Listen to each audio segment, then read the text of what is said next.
Hi guys, ಇವತ್ತು devil ಚಿತ್ರದ ಇದ್ರೆ ನೆಮ್ಮದಿಯಾಗಿರಬೇಕು ಸಾಂಗ್ ಇದು ನನ್ನ ಪ್ರಕಾರ ಹೇಗಿದೆ ಅಂತ ನಾನು ತಿಳಿಸ್ಕೊಡ್ತೀನಿ. ಇನ್ನೂ ಯಾರು ನಮ್ಮ ಚಾನಲ್ನ ಸಬ್ಸ್ಕ್ರೈಬ್ ಮಾಡಿಲ್ಲ ಸಬ್ಸ್ಕ್ರೈಬ್ ಮಾಡ್ಕೊಳ್ಳಿ ಅಂತ ಹೇಳ್ತಾ ಬನ್ನಿ ಸ್ಟಾರ್ಟ್ ಮಾಡೋಣ.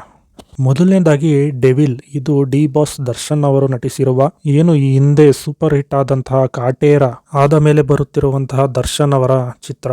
ಸೊ ಈ ಒಂದು ಚಿತ್ರದ ಮೊದಲನೇ ಸಾಂಗ್ ಇದ್ರೆ ನೆಮ್ಮದಿಯಾಗಿರ್ಬೇಕು ಏನು ಮೊನ್ನೆ ರಿಲೀಸ್ ಆಯ್ತು. ಜಸ್ಟ್ 20 ಅವರ್ಸ್ ಅಲ್ಲಿ ಈ ಸಾಂಗ್ 1 ಕೋಟಿಗೂ ಅಧಿಕ ವೀಕ್ಷಣೆಯನ್ನ ಪಡೆದಿದೆ. ಅಲ್ಲಿಗೆ ನೀವೇ ಅರ್ಥ ಮಾಡ್ಕೊಳ್ಳಿ ಚಾಲೆಂಜಿಂಗ್ ಸ್ಟಾರ್ ದರ್ಶನ್ ಅವರ ಕ್ರೇಜ್ ಯಾವ ಮಟ್ಟಿಗೆ ಇದೆ ಅಂತ. ಅವರು ಕಾರಣಾಂತರಗಳಿಂದ ಈ ಒಂದು ಮೂವಿಯ ಪ್ರಮೋಷನ್ಗೆ ಇಲ್ಲದೆ ಇರಬಹುದು, ಬಟ್ ಅವರ ಒಂದು ಹವಾ ಎಲ್ಲೂ ಹೋಗಿಲ್ಲ, ಅಭಿಮಾನಿಗಳ ಮನಸ್ಸಲ್ಲೇ ಇದೆ. ಸೊ ಮೂವಿನೂ ಕೂಡ ಇದೇ ವರ್ಷ ಡಿಸೆಂಬರ್ 12 ಏನಿದೆ ಅವತ್ತು ರಿಲೀಸ್ ಆಗ್ತಾ ಇದೆ. ಈಗ ಸಾಂಗ್ ನ ವಿಚಾರಕ್ಕೆ ಬರೋದಾದ್ರೆ, ಮೊದಲನೇ ಬಾರಿಗೆ ದರ್ಶನ್ ಅವರ ಮೂವಿಗೆ ಅಜನೀಶ್ ಲೋಕನಾಥ್ ಅವರು ಮ್ಯೂಸಿಕ್ ಅನ್ನ ಕೊಟ್ಟಿದ್ದಾರೆ. ಈ ಹಿಂದೆ ಮಾಡಿದಂತಹ ಅಜನೀಶ್ ಲೋಕನಾಥ್ ಅವರ ಸಾಂಗ್ಸ್ ಎಲ್ಲ ನನಗೆ ತುಂಬಾ ಇಷ್ಟ ಆಗಿತ್ತು.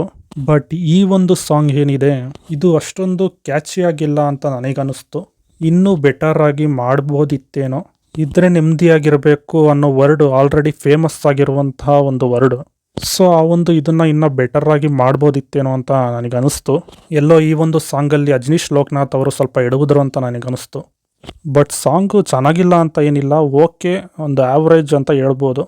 ಆದರೆ ದರ್ಶನ್ ಅವರ ರೇಂಜ್ಗೆ ಈ ಸಾಂಗ್ ಅಲ್ಲ ಅಂತ ನನ್ನ ಒಂದು ಅನಿಸಿಕೆ. ಇದ್ರೆ ನೆಮ್ಮದಿಯಾಗಿರಬೇಕು ಅನ್ನೋ ವರ್ಡ್ ಏನು ಬರುತ್ತೆ ಸಾಂಗಲ್ಲಿ, ಆ ಸಾಂಗ್ ಆದಮೇಲೆ ಒಂದು ಮ್ಯೂಸಿಕ್ ಬರುತ್ತೆ, ಅಲ್ಲಿವರೆಗೂ ಚೆನ್ನಾಗಿದೆ ಅಂತ ಅನಿಸ್ತು. ಬಟ್ ಆಮೇಲೆ ಅಷ್ಟೊಂದು ದಮ್ಮಿಲ್ಲ ಅಂತ ಅನಿಸ್ತು. ಲಿರಿಕ್ಸು ಕೂಡ ಅಷ್ಟೇ ಅಷ್ಟೊಂದು ಕ್ಯಾಚಿಯಾಗಿಲ್ಲ. ಇನ್ನು ಸಾಂಗ್ನ ಮೇಕಿಂಗ್ ಬಗ್ಗೆ ಬರೋದಾದರೆ ಇದು ಕೂಡ ಓಕೆನೇ, ಬಿಡಪ್ಪ ಅದ್ದೂರಿಯಾಗಿದೆ ಅನ್ನೋ ಥರ ಏನಿಲ್ಲ.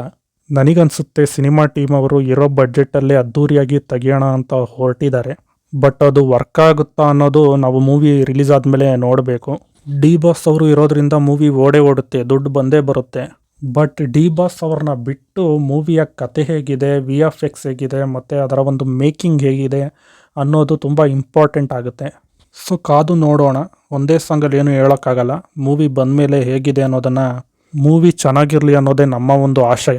ಸೊ ಇಷ್ಟು ಹೇಳ್ತಾ ನನ್ನ ಒಂದು ಅನಿಸಿಕೆನ ಇಲ್ಲಿಗೆ ಮುಗಿಸ್ತಾ ಇದ್ದೀನಿ. ಇನ್ನು ನಿಮಗೇನು ಅನ್ನಿಸ್ತು ಸಾಂಗ್ನ ಬಗ್ಗೆ ಅನ್ನೋದನ್ನು ಕಮೆಂಟ್ ಬಾಕ್ಸಲ್ಲಿ ತಿಳಿಸಿ.